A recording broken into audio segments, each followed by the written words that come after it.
Hi, I'm super excited to share with you today how I make Parker's PB&J biscotti.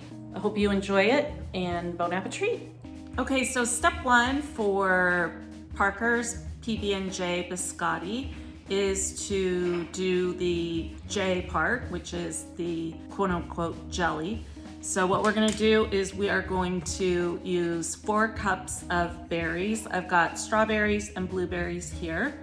And I will start the stove on high. So these have been cooking for a few minutes now on the stove, and you can see they're getting, there's a lot of juices coming out of them. So at this point, I am going to start smashing them.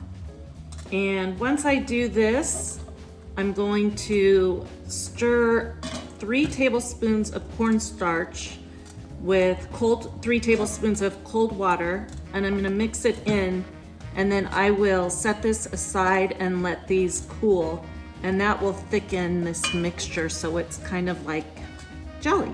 As you can see, this has gotten a lot thicker. The cornstarch and water mixture has been whisked in, and I have taken the heat, turned the heat off.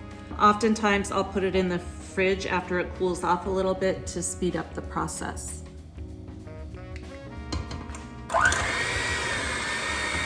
So now I have the oven preheated at 385, and here I have 1 cup of all-natural peanut butter, 3/4 cup of goat's milk.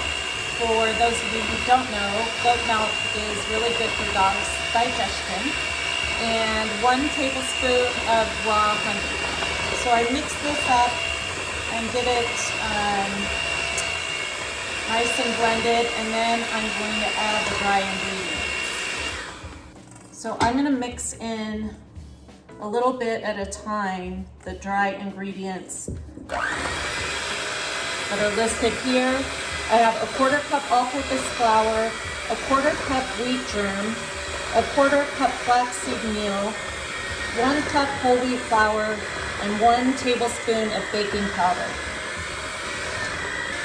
Once I mix in a little bit of the dry ingredients, I'm gonna knead the rest of it in. Okay, so as you can see, I've got some of it mixed in, some of the dry ingredients, and I'm gonna add the rest of the dry ingredients here, and I'm going to finish by turning the dough and kneading it until it's all incorporated.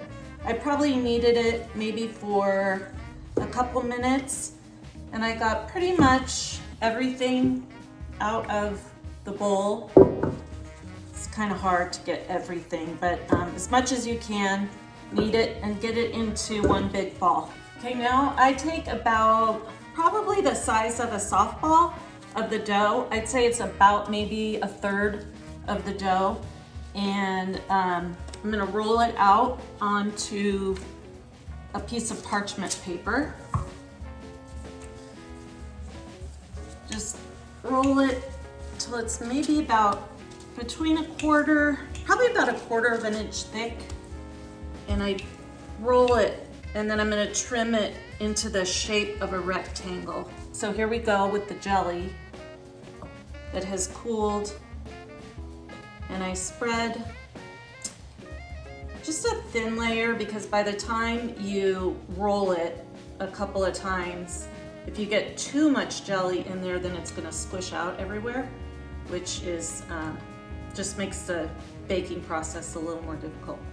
Now we're gonna roll it. So put your fingers there and you roll it about maybe 1.5 inches, and then it's kind of between a roll and a fold. And you'll do it twice going that way, and then on the last one you're gonna pull the last piece over towards you so that you don't have any jelly spilling out forward. And then you kind of seal this a little bit. And then we're gonna take a knife like this, just a table knife, and we're gonna slice through it just like this.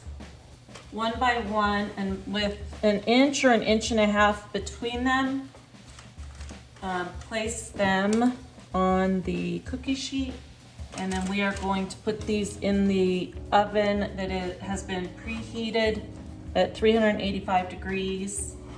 And we're gonna bake these for 30 to 35 minutes. I check them at 30, but it usually takes about 35 minutes. So here's the finished product of Parker's PB&J biscotti, sitting here on the cooling rack, and I'll let it cool for probably about an hour. And with that, I say bon appetit.